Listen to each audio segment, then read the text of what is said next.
Welcome back, everyone. Today, we're going to be taking a deep dive into something that you might have heard whispers about in the YouTube world. It's called SMM panels. SMM panels. Ever wonder how some channels just seem to explode in popularity overnight, like almost out of thin air? Yeah, Well, SMM panels might be part of that secret sauce. it could be.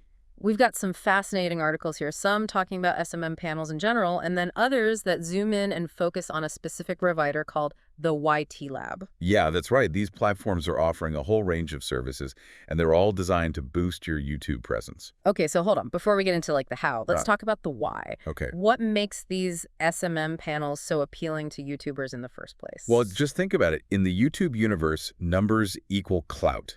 Yeah. More views often translate to more visibility, and then that snowballs into even more viewers. Right. It's almost like a self-fulfilling prophecy. Yeah, it is. It's all about that social proof. Right, like that everybody else is doing it, so it must be good. Yeah. Like, we're hardwired to follow the crowd. Exactly. A video with a ton of views and likes just seems more credible, even if the content itself isn't anything groundbreaking. Sure, sure.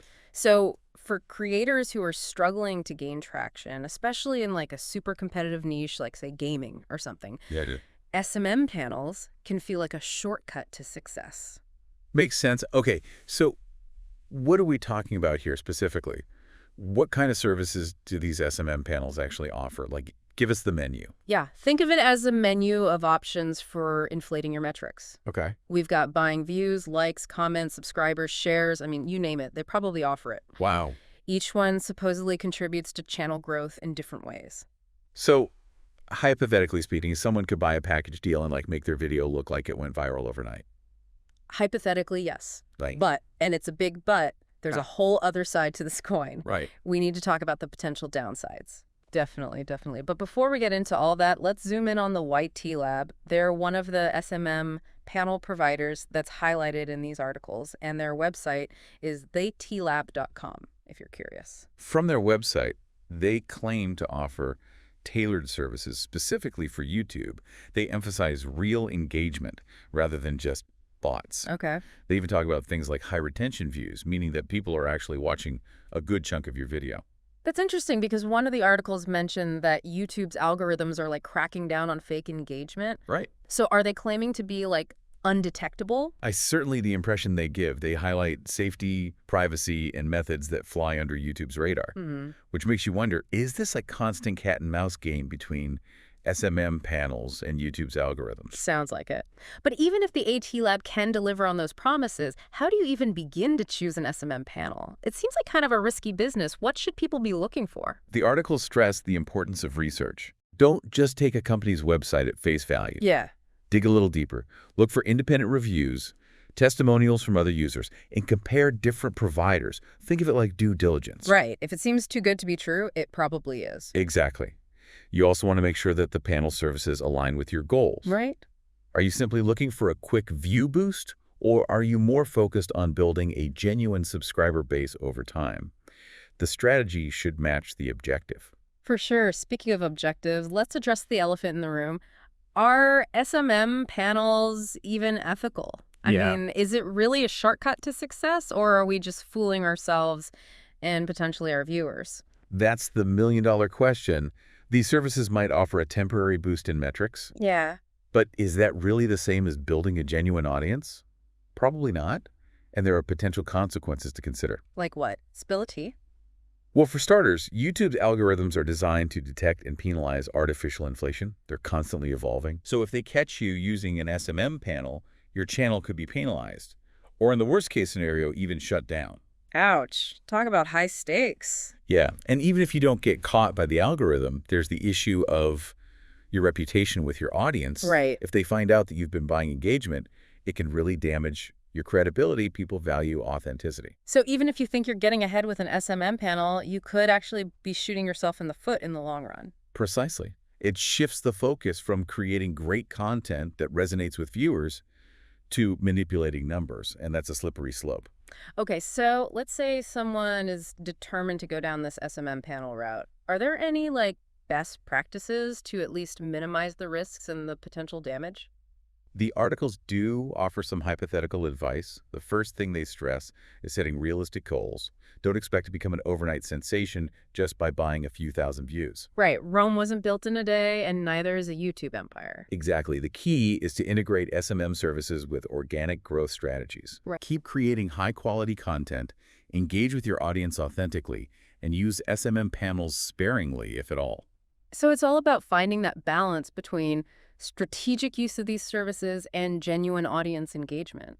Absolutely. Real success on YouTube comes from building a connection with your audience, not just manipulating numbers. Well said. So far, this deep dive has raised a lot of interesting questions. It certainly has, and we've only just scratched the surface. We have. We've talked about the appeal of SMM panels, the services they offer, the Ava Asi Lab specific claims, and the potential risks involved. We've also highlighted the importance of due diligence when choosing a provider, and emphasized the need to prioritize genuine audience engagement over artificial metrics. But there's still more to unpack. We need to dive deeper into the IAVT Lab's specific offerings and explore how their claims stack up against the broader landscape of SMM panels. And perhaps even more importantly, we need to grapple with this question. In a world obsessed with metrics and algorithms, how do we define genuine success on a platform like YouTube? That's a question we'll continue to unpack in the next part of our deep dive. Join us then. Welcome back to our deep dive into the world of SMM panels. We've been exploring the ins and outs of these services and specifically taking a look at a provider called the YT Lab. Last time we talked about some of the ethical concerns and potential risks associated with SMM panels, but I'm also curious about the practical side of things. What exactly does the YT Lab offer? What makes them stand out from the crowd? Well, based on their website, the YT Lab claims to have a whole suite of services that are specifically designed for YouTube growth. They seem to be aware of YouTube's efforts to combat fake engagement, and they really emphasize real engagement from actual users. So not just bots mindlessly clicking on videos. That's what they claim.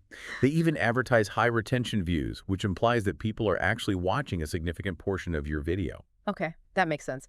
One of the articles mentioned that YouTube's algorithms are getting better at detecting and penalizing fake engagement. Exactly. And the YT Lab seems to be aware of that. They talk about the safety and privacy of their services and how their methods are undetectable by YouTube. They even offer targeted services for specific countries. So if you're a creator trying to reach a global audience, that could be appealing. Wow, so it really is a constant cat and mouse game between SMM panels and YouTube, isn't it? It seems that way. SMM panels are always looking for new ways to boost metrics without setting off alarm bells, while YouTube is constantly updating its algorithms to try and keep things fair and authentic. So let's play devil's advocate for a moment. Hypothetically speaking, if someone was really determined to explore using an SMM panel, what are the most important things to consider? What advice would you give them? I'd say the most important thing is thorough research. Don't just take a company's website at face value. Look for independent reviews and testimonials from other users.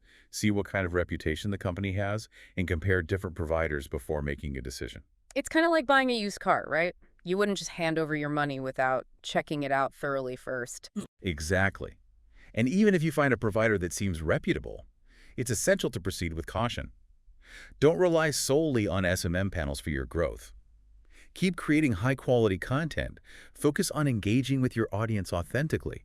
And think of SMM panels as a supplemental tool at best. Because at the end of the day, building a genuine connection with your audience is what truly matters, right? Precisely. No amount of SMM trickery can replace the power of connecting with your viewers authentically. Okay, so we've talked about the appeal of SMM panels, the services the YT Lab claims to offer, and the importance of doing your research. But I'm still wrestling with the ethical side of things. Is there ever a scenario where using an SMM panel could be considered, well, okay. That's a tough question, and there's no easy answer. It really comes down to your own personal perspective and what you consider ethical. Some people believe that any kind of artificial manipulation of metrics is fundamentally dishonest and undermines the integrity of the platform. I can see that point of view. It's like taking a shortcut that devalues the hard work of other creators. Right. But others might argue that as long as the SMM panel is delivering real engagement from actual people and the creator is using the service responsibly, it's not necessarily wrong. They see it as a way to level the playing field in a very competitive market. So it's a bit of a gray area, like we said earlier. Exactly. There's no one-size-fits-all answer. Each creator needs to weigh the potential benefits and risks and decide what they're comfortable with. It's a decision that shouldn't be taken lightly. Definitely. It's important to think about the long-term implications for your channel, your reputation, and your relationship with your audience. Absolutely. And speaking of relationships, this whole conversation brings up a fascinating question.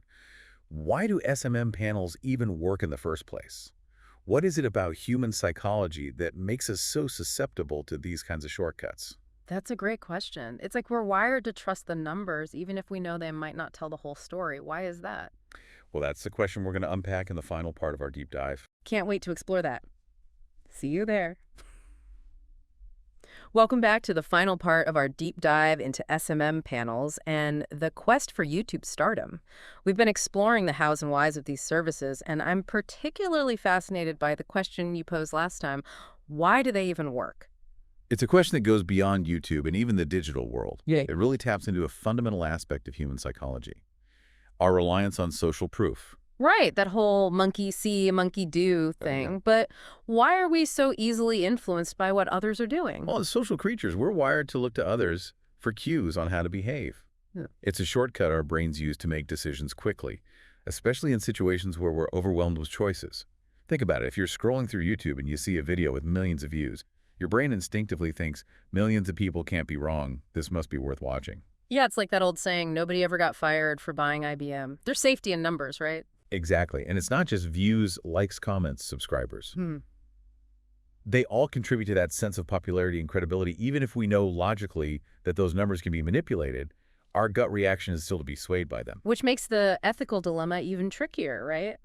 If we're all wired to respond this way, then are SMM panels just exploiting a natural human tendency? It's a valid point, and it raises questions about the role of platforms like YouTube in creating systems that are less susceptible to this kind of manipulation.